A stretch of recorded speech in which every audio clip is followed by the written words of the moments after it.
Channel और पिछले episode में हमने देखा कि लायन एयर फ्लाइट 610 का योक टेक ऑफ करते ही हिलने लगा। पायलट ने ऑटो पायलट को ऑफ किया, फ्लैप्स को 0 पर सेट किया। तभी ये प्लेन एक हिडन टेक्नोलॉजी MCAS ने प्लेन को गिराना शुरू कर दिया। पायलट ने लाख कोशिश किया प्लेन को संभालने की, पर MCAS इतना हावी हो चुका था कि इसने पायलट की कोई भी कमांड एक्सेप्ट नहीं किया और लायन एयर फ्लाइट 610 जावा सी में क्रैश हो गया। हादसे के करीब 5 महीने बाद 10 मार्च 2019 बोइंग 737 मैक्स 8 का एक विमान इथोपियन एयरलाइन फ्लाइट 302 एडिस अबाबा बोले इंटरनेशनल एयरपोर्ट इथोपिया से उड़ान भरने की तैयारी कर रहा था। 5 महीने पहले ही लायन एयर फ्लाइट 610 जो क्रैश हो गया था, वो प्लेन भी बोइंग 737 मैक्स 8 का ही मॉडल था। लेकिन इस हादसे के बाद बोइंग 737 मॉडल के प्लेन उड़ा रहे सारे पायलट्स को MCAS के बारे में बता दिया गया। इस प्लेन को उड़ा रहे थे गेटाचू। इन्हें भी भली भांति पता था कि अगर MCAS प्लेन में एक्टिवेट हो जाता है तो उसे क्या करना चाहिए। ये 29 वर्ष के थे, 8222 फ्लाइट आवर का एक्सपीरियंस था इनके पास। ये बोइंग 737 उड़ाने वाले सबसे कम उम्र के पायलट थे। वहीं 8000 से भी अधिक फ्लाइट आवर का एक्सपीरियंस अपने आप में बहुत बड़ी बात थी। इसके अलावा फर्स्ट ऑफिसर अहमद नूर मोहम्मद थे। ये 25 साल के थे और 207 फ्लाइट आवर का एक्सपीरियंस था इनके पास। प्लेन में 8 क्रू मेंबर्स के साथ साथ 149 पैसेंजर सवार होने लगे, यानी कि इस प्लेन में कुल 157 लोग मौजूद थे। इस प्लेन को एडिस अबाबा से नायरोबी जाना था। 8:38 इथोपियन एयरलाइन फ्लाइट 302 रनवे पर रन करते हुए टेक ऑफ कर गया। उड़ान के महज 10 सेकंड बाद योक हिलने लगा। योक का हिलना ये संकेत दे रहा था कि प्लेन का स्पीड कम हो रही है, प्लेन स्टॉल में भी जा सकता है। उधर मास्टर क्वेश्चन अलार्म भी बजने लगा, जो ये बताने की कोशिश कर रहा था कि फ्लाइट में कुछ गड़बड़ी हो चुकी है। प्लेन इस वक्त ग्राउंड से करीब 800 फीट के एल्टीट्यूड में उड़ रहा था। कैप्टन ने फ्लैप्स को 0 पर सेट किया ताकि प्लेन का स्पीड थोड़ा और बढ़ जाए, लेकिन प्लेन जिसे ऊपर जाना चाहिए था, अचानक से वो नीचे गिरने लगा। अब कैप्टन को तुरंत समझ में आ गया कि ये MCAS है जो अब एक्टिवेट हो चुका है। वही MCAS जिसने लायन एयर को क्रैश करा दिया। पर कैप्टन को भली भांति ये पता था कि इस MCAS को कैसे बंद किया जाए। टेक ऑफ के करीब 3 मिनट बाद प्लेन 2000 फीट के एल्टीट्यूड पर उड़ान भर रहा था। Pilots minimum safe altitude 6500 feet पर जाने के लिए जूझ रहे थे। MCAS लगातार प्लेन पर हावी होकर प्लेन को नीचे गिराने की कोशिश करने लगा। इसलिए इसे बंद करने के लिए कैप्टन ने ऑटो पायलट को ऑफ करके ट्रिम स्विच को भी ऑफ कर दिया। इसके ऑफ हो जाने से पायलट योक में लगे इस बटन का इस्तेमाल करके स्टेबिलाइजर को अप डाउन करके प्लेन के नोज को कंट्रोल नहीं कर सकते थे। अब इसे कंट्रोल करने के लिए पायलट्स को अपने हाथों से इस पहिए को घुमाना था। बोइंग के बताए प्रोसेस के हिसाब से कैप्टन ने सब कुछ अच्छे से किया। अब उन्हें ये उम्मीद थी कि सब कुछ ठीक हो जाएगा, लेकिन ये तो बस शुरुआत थी। जब MCAS एक्टिवेट हुआ तब MCAS स्टेबिलाइजर को डाउन करने लगा। जब तक कैप्टन ने सिचुएशन को समझा तब तक स्टेबिलाइजर डाउन होते होते अपने मैक्सिमम पॉइंट तक रोटेट हो चुका था। उसी वक्त कैप्टन ने ट्रिम स्विच को ऑफ कर दिया, जिसकी वजह से स्टेबिलाइजर भी उसी एंगल में फिक्स हो गया। अब प्लेन का गिरना तभी रुक सकता था जब इस स्टेबिलाइजर को दोबारा से सीधा कर दिया जाता, लेकिन ट्रिम स्विच ऑफ हो जाने की वजह से पायलट्स अब अपना कंट्रोल इससे खो चुके थे। उनके पास इसे सीधा करने का बस एक ही उपाय था, अपने हाथों से इस व्हील को घुमाना। लेकिन यहाँ भी उन्हें काफी दिक्कत होने लगी। ये व्हील इतना जाम हो चुका था कि इसे घुमाना वो भी हाथों से इम्पॉसिबल हो गया। कैप्टन ने हर वो पॉसिबल तरीका अपनाया जिसे बोइंग कंपनी ने कहा था, पर बोइंग की सारी बातें धरी की धरी रह गई। कैप्टन के पास प्लेन को बचाने का अब एक ही रास्ता था, एक ऐसा रास्ता जो एक सिक्के के 2 पहलू जैसा था। या तो जिंदगी मिलती या फिर मिलती मौत। कैप्टन ने वापस से ट्रिम स्विच को ऑन कर दिया ताकि योक का इस्तेमाल करके स्टेबिलाइजर को सही पोजीशन में लाया जा सके।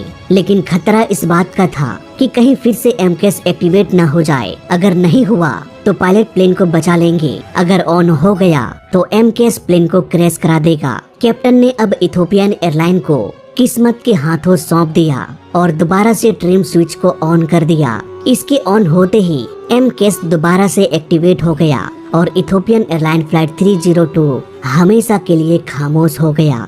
और उड़ान के महज 6 मिनटों के अंदर ही प्लेन रडार से गायब हो गया। ये लगभग 1100 किलोमीटर पर आवर की स्पीड से धरती से टकरा गया, जिससे 30 फीट गहरा गड्ढा बन गया। इस गड्ढे की चौड़ाई 90 फीट और लंबाई 120 फीट थी।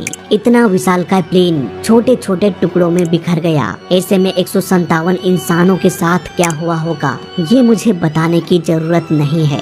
लायन एयर फ्लाइट 610 का जख्म अभी भरा भी नहीं था कि इथोपियन एयरलाइन फिर से क्रैश हो गया। पूरी दुनिया अब बोइंग पर सवाल कर रही थी कि कैसे 5 महीनों के अंतराल में 2 प्लेन एक ही तरीके से क्रैश हो गया। अब इन्वेस्टिगेशन की टीम इस गुत्थी को सॉल्व करने में लग गए। इन्वेस्टिगेशन के प्रोसेस को अच्छे से समझने के लिए हमें सबसे पहले ट्रिम को समझना पड़ेगा।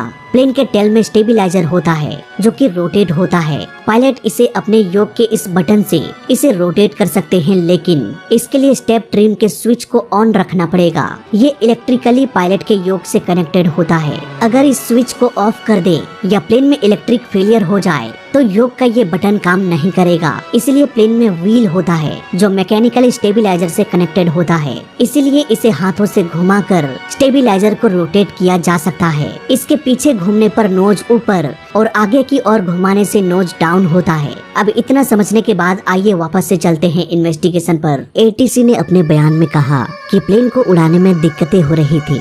इससे पहले कि वो कुछ और बता पाते, प्लेन रडार से गायब हो चुका था। एटीसी के रडार के मिले डेटा से ऐसा लग रहा था मानो लायन एयर और इथोपियन एयरलाइन दोनों एक ही तरीके से क्रैश हुआ। इसलिए पूरा शक एमकेएस की ओर ही जा रहा था। क्रैश लोकेशन पर प्लेन का स्टेबिलाईजर मिला जो अपने मैक्सिमम नोज डाउन पोजीशन में था। इससे ये साबित हो गया कि प्लेन के एमकेएस सिस्टम ने ही प्लेन के नोज को डाउन किया। इस हादसे के करीब 5 महीने पहले ही जब लायन एयर फ्लाइट 610 क्रैश हुआ था, तभी सारे पायलट्स को ये इन्फॉर्म कर दिया गया था कि अगर एमकेएस एक्टिवेट हो जाता है तो उसे कैसे ऑफ किया जाए। कायदे से तो इस प्लेन का क्रैश नहीं होना चाहिए था। अगर पायलट ने सब सही से किया हो तो जब कॉकपिट में हो रहे बातों को सुना गया तो ये पता चला कि कॉकपिट में ढेर सारे अलार्म्स बज रहा था। ट्रिम व्हील की घूमने की आवाजें आ रही थी।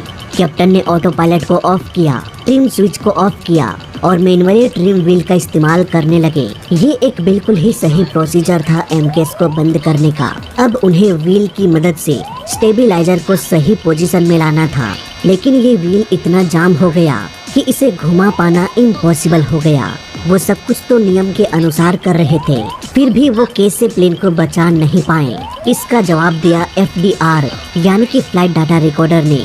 एफडीआर के अनुसार टेक ऑफ के तुरंत बाद एओए यानी कि एंगल ऑफ अटैक सेंसर में खराबी हो गई, जिसकी वजह से वो गलत रीडिंग देने लगा। ये सेंसर प्लेन के अगले हिस्से में दोनों तरफ होता है। इन दोनों में से ही एक सेंसर उड़ान के बाद खराब हो गया। 5 महीने पहले हुए लायन एयर के क्रैश में भी सेंसर गलत रीडिंग दे रहा था क्योंकि उसके मेंटेनेंस में गड़बड़ी की गई थी, पर इथोपियन एयरलाइन का मेंटेनेंस एकदम क्लीन था। इन्वेस्टिगेटर्स ये मानते हैं कि इथोपियन एयरलाइन का सेंसर टेक ऑफ के बाद खराब हुआ। मे भी टेक ऑफ के दौरान ये कोई पंछी से टकरा गया होगा और घायल सेंसर ये बताने लगा कि प्लेन का स्पीड कम हो गया है, जबकि ऐसा था नहीं। प्लेन अपने मैक्सिमम टेक ऑफ थ्रस्ट पर था। सेंसर के द्वारा लो स्पीड की गलत जानकारी की वजह से कंप्यूटर को लगा कि प्लेन स्टॉल में चला जाएगा, इसलिए वो योक को हिलाने लगा और मास्टर कॉशन अलार्म को भी बजा दिया। यहीं पर कैप्टन से अनजाने में गलती हो गई। उन्होंने फ्लैप को 0 करके ऑटो पायलट को ऑफ कर दिया। बोइंग के अनुसार जब प्लेन का नोज ऊपर होगा, ऑटो पायलट ऑफ होगा और फ्लैप 0 पर होगा, तब बिना किसी सूचना के एमकेएस एक्टिवेट हो जाएगा और प्लेन के नोज को डाउन करना शुरू कर देगा। इथोपियन एयरलाइन में भी ऐसा ही हुआ। एमकेएस के एक्टिवेट होने के सभी 3 शर्तें लागू हो चुकी थी, पर एक बात समझ से परे था कि एमकेएस के बंद होने के बाद एकलौता डिवाइस जो प्लेन को बचा सकता था, वो ट्रिम व्हील कैसे जाम हो गया। छानबीन में ये पता चला कि प्लेन के गिरने की रफ्तार बहुत अधिक थी। ऑलमोस्ट 1000 किलोमीटर पर आवर की स्पीड से ये नीचे गिर रहा था, जबकि इसका स्पीड 250 किलोमीटर पर आवर होना चाहिए। अगर प्लेन 1000 किलोमीटर पर आवर के स्पीड में उड़ता है तो हाथों की ताकत से प्लेन को कंट्रोल कर पाना इम्पॉसिबल हो जाएगा। यही कारण था कि ट्रिम व्हील को घुमाना इम्पॉसिबल हो गया। सारी गुत्थियों को सुलझाने के बाद एक सवाल अब भी अनसुलझा ही था सवाल ये कि प्लेन का स्पीड इतना कैसे बढ़ गया। इन्वेस्टिगेटर्स मानते हैं कि टेक ऑफ के वक्त इंजन का thrust lever maximum take off position यानी फुल पर होता है, क्योंकि टेक ऑफ करते समय अधिक पावर की जरूरत पड़ती है। लेकिन टेक ऑफ के बाद इसे ऑटोमेटिकली कम होकर क्लाइंबिंग थ्रस्ट पर आ जाना चाहिए था, लेकिन ऐसा हुआ नहीं। मे बी ऐसा खराब एंगल ऑफ अटैक सेंसर की वजह से हुआ होगा, क्योंकि प्लेन का ऑटो थ्रस्ट भी इसी सेंसर से डेटा लेता है। दोनों पायलट प्लेन को कंट्रोल करने में MKS के जानलेवा टेक्नोलॉजी के साथ लड़ रहे थे, इसलिए उनका ध्यान थ्रस्ट पर गया ही नहीं, जो कि अपने मैक्सिमम पोजीशन पर था। अब क्योंकि प्लेन नीचे की ओर गिर रहा था, इसीलिए इसका स्पीड बढ़ता गया और 1000 किलोमीटर पर आवर के स्पीड को भी क्रॉस कर दिया। ऐसे में प्लेन के स्टेबिलाईजर पर हवा का दबाव इतना बढ़ गया कि स्टेबिलाईजर व्हील को घुमा पाना इम्पॉसिबल हो गया और इस तरह से इथोपियन एयरलाइन हमेशा के लिए खामोश हो गया। अब दुनिया के सभी देशों ने बोइंग 737 मैक्स 8 को ग्राउंडेड कर दिया। करीब 2 सालों तक ग्राउंडेड रहने के बाद बोइंग ने अपने टेक्नोलॉजी में काफी सुधार किया। अब MKS एक नहीं बल्कि 2 सेंसर से कनेक्ट हो गया। अब ये पायलट के कंट्रोल को ओवरराइड नहीं करेगा। इसे बंद करने के बाद भी योक के इस बटन से ट्रिम व्हील को कंट्रोल किया जा सकता है। इसके अलावा MKS सिर्फ एक बार एक्टिव होगा और एक बार अगर ये बंद हो जाए तो दोबारा ये एक्टिव नहीं होगा। अब बोइंग के MKS सिस्टम में काफी सुधार हो चुका है। क्यों इतने लोगों के मौत के बाद ही बोइंग ने ये एक्सेप्ट किया कि हाँ, हमारे टेक्नोलॉजी में खामी थी, उसके बाद इसे इम्प्रूव किया गया। तो इस वीडियो में अभी तक के लिए बस इतना ही। वीडियो अच्छा लगा तो लाइक कर देना, बुरा लगा तो डिसलाइक कर देना और दोनों ही केस में इस चैनल को सब्सक्राइब कर देना, क्योंकि इस चैनल में सीखने के लिए बहुत कुछ है। तो मैं मिलता हूँ आपसे अगले वीडियो में, तब तक के लिए देखते रहिए और सीखते रहिए। जय हिंद, वंदे मातरम।